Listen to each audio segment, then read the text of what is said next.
잡지 못해 다시 그때 먼저 만나면 눈을 보고 말을 해요 보고 싶었어요. Jungkook sat quietly in the private VIP lounge, his mind elsewhere as his member laughed and talked around him. He kept glancing at his phone, hoping for a notification that never came. Mingyu, noticing his distant expression, leaned over and asked, "You alright?" The conversation around them paused, drawing the attention of Bam Jaehoon and the rest of their members. Jungkook looked up, forcing a small smile. "Yeah, I'm fine," he lied, not wanting to ruin the mood after their successful OOC schedule. Bivin was thriving, and he couldn't let his personal problem cast a shadow over their success. But his members weren't fooled. They all had noticed the change in Jungkook. His distraction during practices, the way he seemed to retreat into his thoughts, even when they were celebrating. Bam and Jaehoon exchanged glances, knowing exactly what was bothering him. They had stayed quiet before, but now it was clear that Jungkook was struggling. "Jungkook," he said gently, "you don't have to carry everything alone. We are your members, remember? You can talk to us." Jungkook sighed deeply. He knew he couldn't keep it any longer. "Wine, she wants to break up with me," he finally admitted, his voice heavy with the weight of the confession. Bam and Jaehoon gasped in shock. They both knew how much Jungkook and Wine loved each other, how strong their bond was. It seemed impossible that they would part ways. Mingyu, however, remained calm, already aware of the situation. "I don't know what to do," he continued, his frustration clear. "No matter what decision I make, someone's going to get hurt. I can't jeopardize the group's future either for my personal life, and Bohin Uppa is somehow right." Bam shook his head, his expression serious. "You are thinking too much about what the manager him said. It's his duty to keep us and company reputation safe, so he'll do whatever he can for it. But that doesn't mean it will give him right to say into your personal matters," he continued. "Wine is your responsibility, and you can't just let her go. You two love each other, right?" Jaehoon nodded in agreement. "You have already sacrificed so much to get to this point, but you shouldn't sacrifice something so precious, something that's been with you all your hard times, and I can see how both of you care for each other." Mingyu leaned forward, speaking calmly but firmly. "Look, Jungkook, the others are right. We have built this group from the ground up.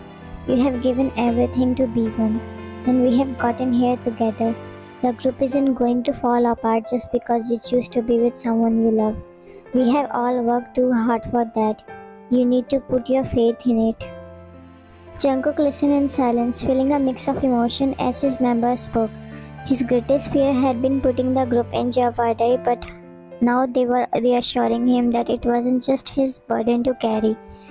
And he added, "If the manager him thinks the rival companies will take advantage of this, then why give them the opportunity in the first place?" "We are with you," he said firmly. "Whatever happens, we got your back." Jungkook felt his chest tighten, overwhelmed by the unwavering support of his members. They were more than just a group, they were his family, and their words gave him a sense of peace he didn't felt in a long time.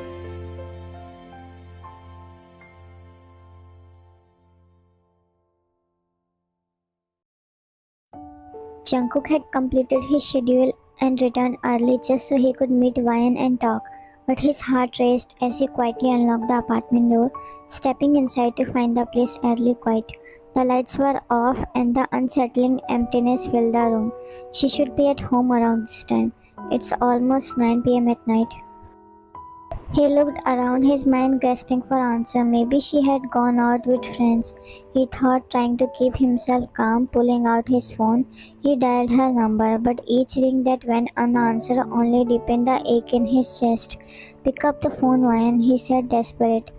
"Did she, Ani? That can't happen." He immediately went inside her room, checking her wardrobe, and the clothes were still kept untouched, giving him momentary relief. His eyes drifted around the room, searching for any sign of her recent presence. That's when he noticed a piece of paper resting beside the dim nightstand lamp, a letter unfinished and Vine's familiar handwriting scrawled across it. His breath hissed, his hands trembling as he reached for it. The quiet room seemed to press down on him, each second stretching into eternity as he began to read, his heart pounding with both dread and fragile hope. His eyes burned, keeping the unshed tear in his eyes, and lips trembled as he bit his lips, trying to suppress a scream that wanted to escape, knowing that for whom she has written this letter. She is leaving me. I can't let that happen. She cannot leave me, not now or ever. Van sat in a secluded corner of the library, far away from the noises and eyes of the others. After her conversation with Sia about Wobiel, she couldn't shake the feeling that her dreams were more than just a figment of her imagination. She had to know more. Books were scattered around her, pages flipped open, but each one seemed to hold a little more information about the mysterious pair she wanted to learn. It was as if history itself had tried to erase their existence. She ran her fingers across the spine of ancient texts, scanning each one of the any hint of the story she had been seeing in her dreams. Hour passed shuffling pages, and just as she was about to give up, her eyes landed on the one she was looking for. As it contained the name of the general or the guard Wubil, she learned the fact that Wubil was an orphan since childhood. The king found him during a war and has taken him under his wings. Seeing those fiery eyes contain the pledge of revenge, whomever destroyed his village, separating him from his loved ones. Bill's passion about to become the greatest warrior of his generation was what made King fear the most, because he knew the fire Bill carried in his heart could destroy anyone. The king never knew it started from his own kingdom. Unknowingly, Bill would burn those hands who had protected him. Bill's presence in royal palace was just limited to learn all the battlefield skills, and meeting king's daughter was never he had expected himself. She was a warrior princess who got trained all like other royal guards, but in solitude. And what fascinated Bill was how seamlessly she used those swords, drawing his attention immediately. Next moment, he didn't even knew the prince's sword was around his neck, already grazing his neck, drawing out the blood, but he didn't flinch at all. It just made him gulp in fear, but he didn't let it show on his face. I can kill you right now for your insolence act of invading the reserved space. Did you know that? She said calmly, but with an edge in her tone. You should kill me, your highness, for disturbing your practice, but I won't lie that your skills draw me in. And I couldn't able to tear away my gazes from seeing the way you were using the sword effortlessly. No one can do here, even the experienced one. Her sharp eyes soon shifted with the calmness and gentle, the moment she heard his answer, retreating her sword. You are the boy who pleaded my father to let you learn the battlefield skills even being a commoner, she asked as a rumor going around the palace. Does your highness prejudice that only royal and upper caste people can be warriors? He asked, already expected the question. Anio, a warrior doesn't define from where they belongs, but it's their capability which make them a true warrior. Bill smiles at her answer, knowing how much discrimination he has been facing, but princes seem to be away from those thoughts. I respect you for being the different from other, your highness. She recognized potential in him. She wanted to see if he had learned to focus and strength to match his ambition. Without a word, she tossed him a practice sword, her tone cold and direct. If you are so eager to learn swordmanship, then prove it, that you are capable for it. Bill caught the sword, feeling the surge of determination. He nodded, gripping the hilt firmly, and they began to spar. He attacked with all he had learned in the brief month of training, his strikes driven by the raw effort. The princess, however, dodged his blow with ease, every movement controlled, precise and unyielding. The clash of their swords filled the courtyard, each sound a reminder of their shared intensity. In one fierce exchange, their blades locked, and for a brief moment they stood inch apart, gazes locked in fierce concentration. Something stirred in the moment, a silent understanding, a force neither of them expected. Bill's heart raced. He was almost certain that the princess felt it too. But he lost himself in that feeling for a moment too long. In an instant, the princess shifted expertly, disarming him. Her blade hovered near his shoulder, and her eyes held a surly resolve. Destruction is the greatest enemy in a real fight. That mere second of hesitation would cost you your life. Bill nodded, humble but attentive. Taking the lesson to heart, he admired her command and skill. Realizing how far he still had to go, she stepped back, her expression unreadable. If you are serious about learning my way, be ready every morning at 4. I don't care what others are teaching you. With that, she turned and walked away, leaving Bill standing alone in the quiet courtyard. It was starting of something beautiful yet tragic. Bill became good friends with Princess, but as they grew up, he started to fall in love with her, even knowing that having feelings for a royal highness was wrong. But he can't stop himself. Each moment they spent together, it only grew stronger. He tried to avoid Princess, knowing that she belongs to royal family, and a common person like is nothing in front of her, even when the princess never let him feel that. They were much closer than just people I could see, much closer than just a knight protecting his princess. The moment Princess has confessed her feeling to him, stopping him from going to war, but she herself knew that she couldn't sabotage him fulfilling his duties. The book didn't mention anything about what happened after he went for the war, but Sia has told her that Bill had married to a common man. Was the thing didn't work out between him and Princess? There were many things written about his great deeds and wars he fought for the kingdom, and mere mention of his wife Sukui, whom he spent his life with and was so much in love with her. She looks for the another books which can answer to her questions.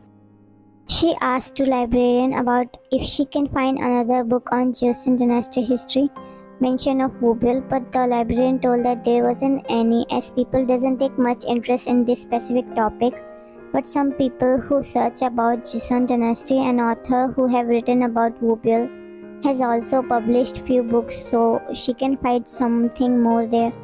He guided her to another row of more secluded area, brings out the stack of books have been kept as untouched.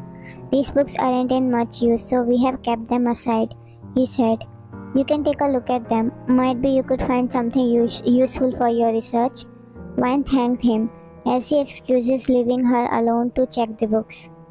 She coughed a little, trying to find something that can pique her interest, but seeing these books, she hardly believed that anyone has touched them.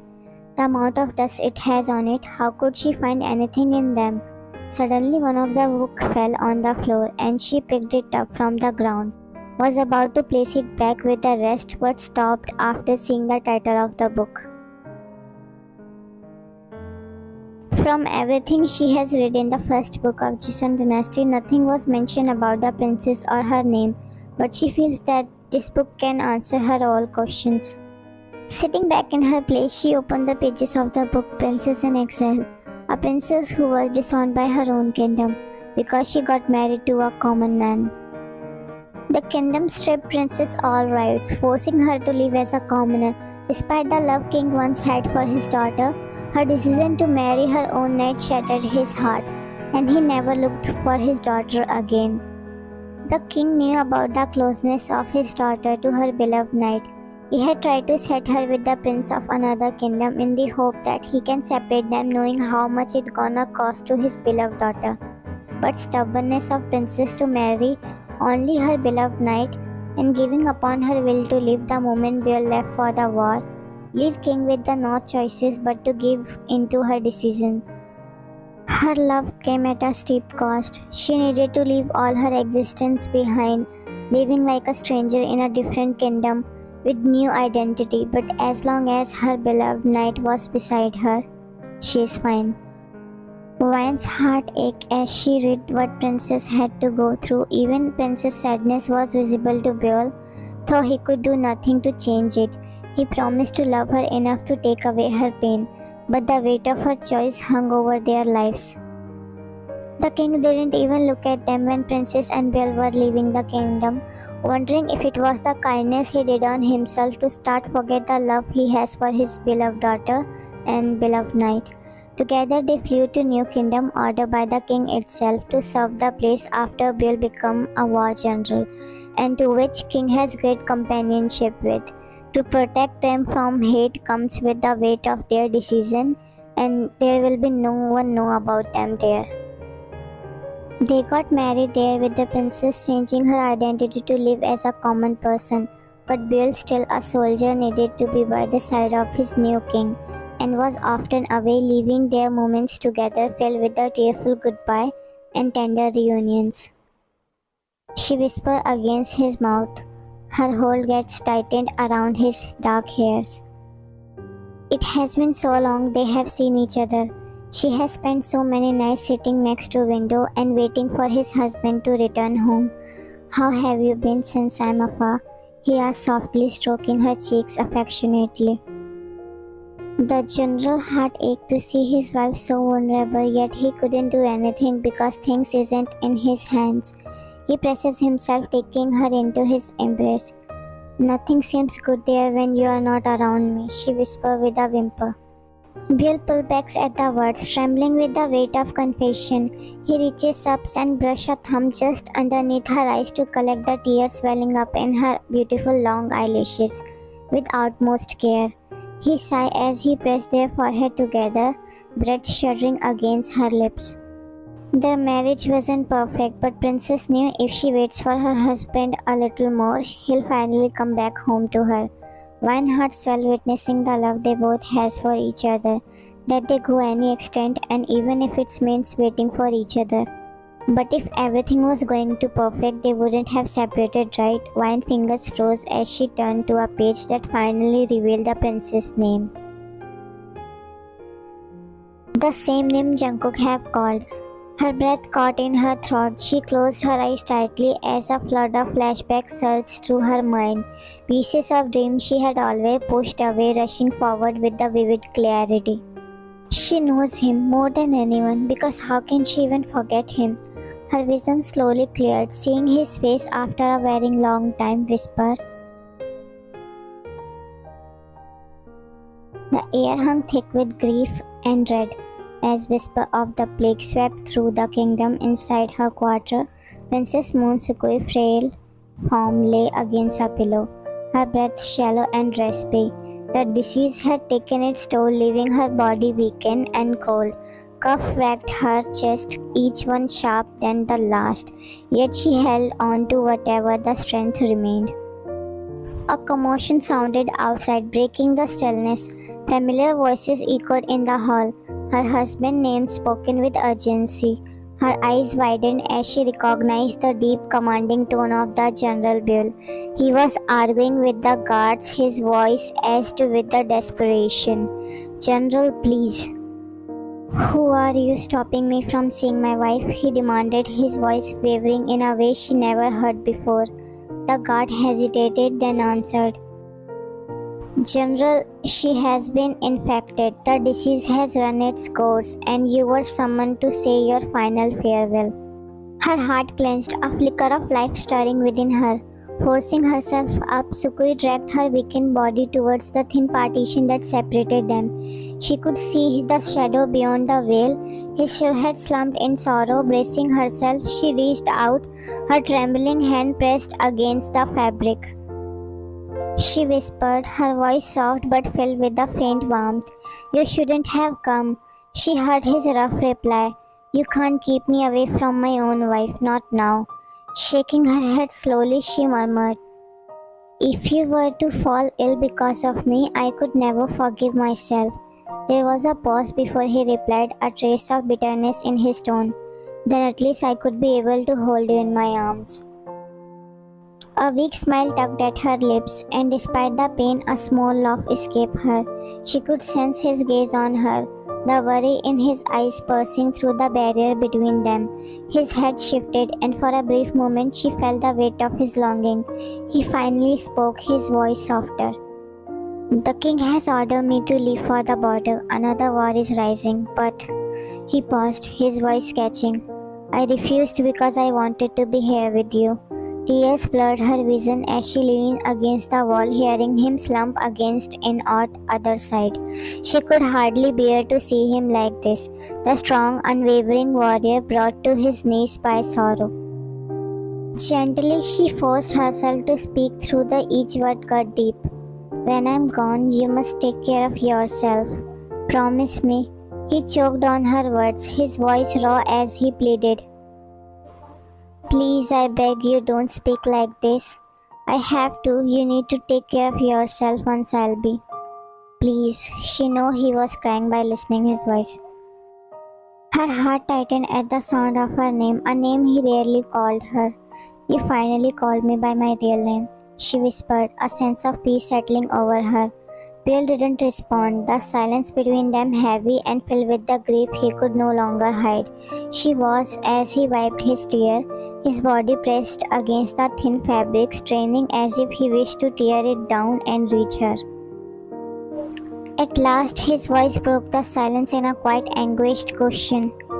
Will you wait for me on the other side? With her strength fading, she leaned back, exhaustion washing over her as she gave him a final soft smile. I'll wait for you until you find me again. And with that, her eyes fluttered closed, her breathing slowly as peace claimed her at last.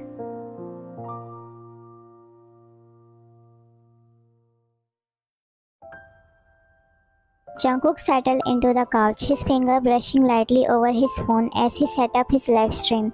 A few seconds later, notifications flooded in, and the numbers quickly started rising. As soon as they reached a certain point, he smiled softly and greeted the fans. Hey everyone, thanks for joining me tonight, he said, his voice gentle but steady. As the comments rolled in the messages of congratulations for B1's recent comeback, his gaze softened even further. Thank you so much for all the love and support. Really, I couldn't have done this without you. Jungkook continued, pausing between his words as though choosing each one carefully. You have all been there since the beginning. We weren't always this big, but because of Be Togethers, we are here today. I'm here today. I so much of this success to each and every one of you. Taking a deep breath, Jungkook's tone turned more serious, more heartfelt. I know you have been watching over me since I was young. We have practically grown up together, haven't we? You have seen everything, every part of me, my best and my worst. He looked down, his gaze flickering between the screen and the floor. I trust you all so much. The love I have received from you is something I can't even begin to describe. He hesitated, air thick with anticipation. Because of that trust, there's something I wanted to share with you for a long time.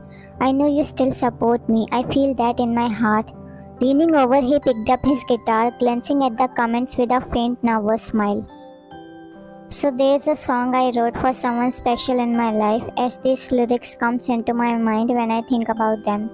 Are you ready to hear it? The chat exploded with excitement and Jungkook began to play guitar, each note resonating deeply. His voice filled the room, soft but powerful, raw with emotions.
When he finished, he looked back at the camera, an almost bittersweet look in his eyes.